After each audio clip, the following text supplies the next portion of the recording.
Hello joyful people, అందరూ ఎలా ఉన్నారు? నేను నెక్స్ట్ బ్లాగ్ లో చూపిస్తా అన్నా కదా మేము ఎక్కడికి వచ్చామన్నది.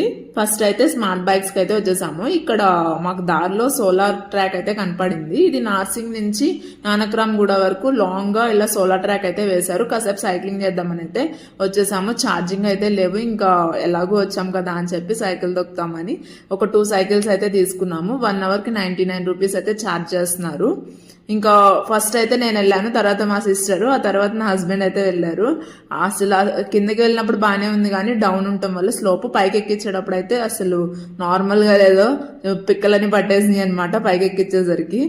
ఇక్కడ ఏంటంటే పై వరకు వచ్చాక వాటర్ బాటిల్స్ అయితే అమ్ముతున్నారు. అది అసలైన బిజినెస్ ఏంటంటే సైకిల్ తొక్కి తొక్కి అలసిపోయిన వాళ్ళు అయితే అలాగే వాటర్ బాటిల్స్ అయితే కొనుక్కుని తాగుతున్నారు అనమాట. నెక్స్ట్ మేము చార్మినార్కి అయితే వచ్చేసాము. మేము వెళ్ళేసరికి బార్ గేట్స్ క్లోజ్ చేస్తారు పోలీసులు. లేట్ అయిందనమాట మేము వెళ్ళేసరికి. ఇంకా లోపలికి ఎంటర్ అవ్వకుండా ఇంకా బయటే కొన్ని ఫొటోస్ అది దిగేసి ఇంకా స్టార్ట్ అయిపోయాము. ఇలా నైట్ లైఫ్ అయితే ఇలా ఎంజాయ్ చేసాం మేము. Thank you for watching.